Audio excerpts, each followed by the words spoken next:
السلام علیکم ورحمۃ اللہ وبرکاتہ۔ بسم اللہ الرحمن الرحیم۔ اللہم صلی علی محمد و آل محمد۔ مورخین کا بیان ہے کہ جب آدم علیہ السلام کو سجدہ کیا جا چکا اور وہ امتحان میں بھی کامیابی حاصل کر چکے تو انہیں جنت میں داخل کر دیا گیا۔ علامہ عبد الواحد اپنی کتاب عجائب القصص میں لکھتے ہیں کہ جب خداوند عالم نے فرشتوں کو سجدہ کا حکم دیا تھا تو سب سے پہلے جبرائیل امین علیہ السلام، پھر میکائیل علیہ السلام نے، پھر اسرافیل علیہ السلام نے، پھر عزرائیل علیہ السلام نے سجدہ کیا تھا۔ ان چار فرشتوں کے بعد جملہ ملائکہ نے تعمیل ارشاد خداوندی کی تھی۔ اسی بنا پر خداوند عالم نے انہیں خصوصی اعزاز سے سرفراز فرمایا تھا۔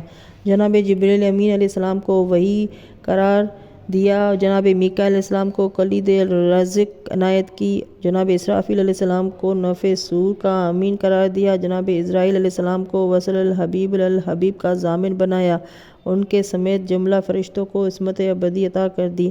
پھر جناب آدم علیہ السلام کے امتحان کے بعد جنت دنیا میں داخلہ کا بندوبست فرمایا گیا اور اس کے لیے یہ انتظام کیا گیا کہ جنت سے ایک تخت لایا گیا اور نہایت اچھے لباس میں ملبوس کر کے انہیں تخت پر بٹھایا گیا اور بے شمار فرشتوں کو حکم دیا گیا کہ اس تخت کو اپنے کندھوں پر اٹھا کر جنت میں لے جائیں۔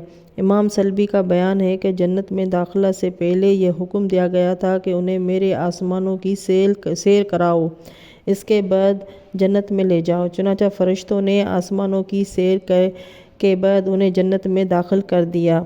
جب آدم علیہ السلام جنت میں سکونت اختیار کرنے کے بعد ایک ہم نشینی کی خواہش مند ہوئے، اسی دوران میں انہیں نیند آ گئی۔ یہ محو خواب تھے کہ خالق عالم نے ان کی بچی ہوئی مٹی سے جناب حوا علیہ السلام کو پیدا کر کے ان کے دونوں پیروں کے درمیان فروکش کر دیا۔ امام جعفر صادق علیہ السلام کا ارشاد ہے کہ آدم علیہ السلام کے دونوں پیروں کے درمیان حوا کو اس لیے جنم دیا گیا کہ عورتیں مردوں کے تابع رہیں۔ حضرت آدم علیہ السلام جب خواب سے بیدار ہوئے اور انہوں نے اپنی جنس کی ایک ایسی مخلوق کو جو ان سے زیادہ خوبصورت اور نازک اندام تھی اپنے قریب پایا تو پوچھا کہ تو کون ہے؟ حوا نے کہا میں تمہاری دلبستگی ہم نشینی کے لیے پیدا کی گئی ہوں۔ یہ سن کر حضرت آدم علیہ السلام خوش و مسرور ہو گئے اور سجدہ شکر بجا لائے۔ چنانچہ بروایت روز الصفا خالق عالم نے خود نکاح کا خطبہ پڑھا، اپنی تسبیح تہلیل و تقدس کو مہر قرار دیا۔ آرائس سلبی میں ہے کہ درود شریف کو مہر قرار دیا گیا۔ عجائب القصص میں ہے کہ نکاح کے وقت حضرت آدم علیہ السلام کو کرسی زرنگار پر بٹھایا گیا اور ملائکہ کی موجودگی میں خالق کائنات نے عقد پڑھا، جس کے خطبے میں اپنی عظمت اور اپنے حبیب کی شان بیان فرمائی۔ ارشاد طالبین اخوند درندہ ویزا کے صفحہ نمبر 127 میں ہے کہ جب نکاح ہوا تو فرشتوں نے زرد و جواہرات اور پھول ان کے اوپر نچھاور کیے اور بڑی خوشی منائی۔ حضرت آدم علیہ السلام بھی بے انتہا مسرور ہوئے۔ یہ دیکھ کر خداوند عالم نے فرمایا، اے آدم، یہ شادی کا موقع تمہارے لیے، تمہاری اولاد کے لیے خوشی کی نوید قیامت تک کے لیے قرار دی گئی ہے۔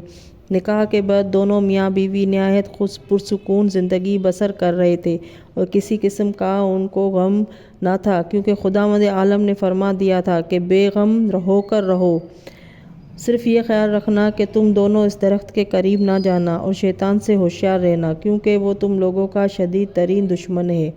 مجھے یقین ہے کہ حضرت آدم علیہ السلام جب جنت میں داخل ہونے لگے ہوں گے اور ان کی نگاہ جنت کے دروازے پر پڑی ہوگی تو خوش ہو گئے ہوں گے۔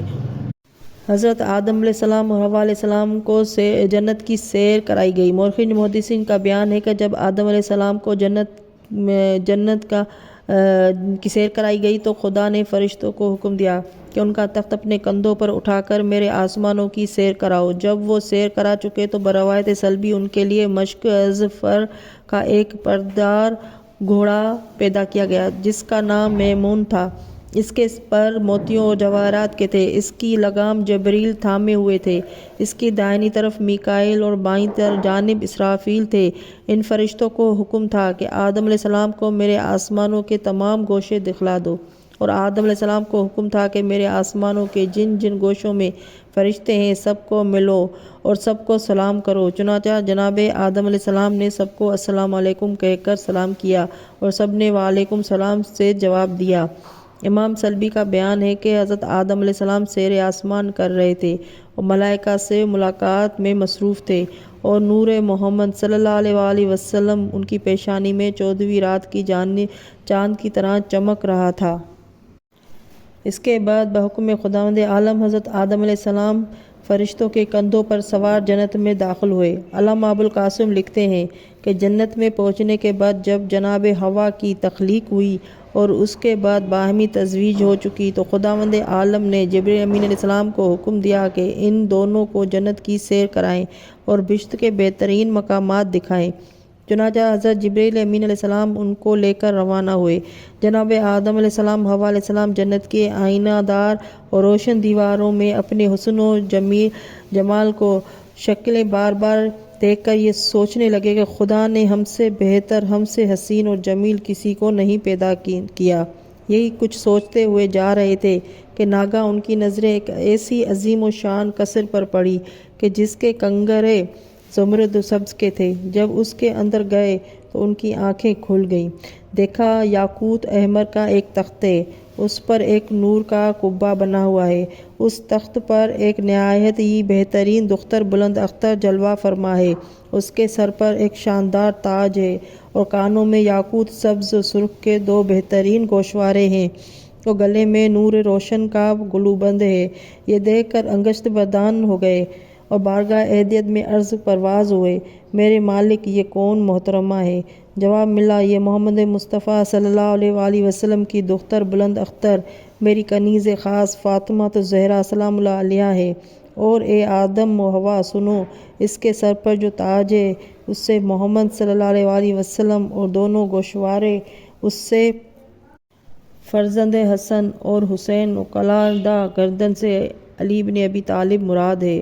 اس کے بعد آدم علیہ السلام نے اپنا سر اٹھا کر جو نظر کی تو 5 دروازے نظر آئے۔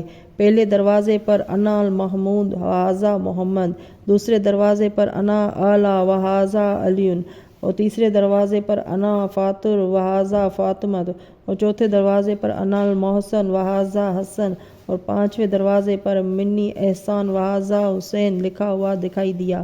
جبریل نے کہا، اے آدم، ان ناموں کو ذرا عقل ہوش سے یاد رکھنا، کیونکہ ایک وہ دن بھی آنے والا ہے کہ جس میں یہ اسماء تمہارے کام آئیں گے۔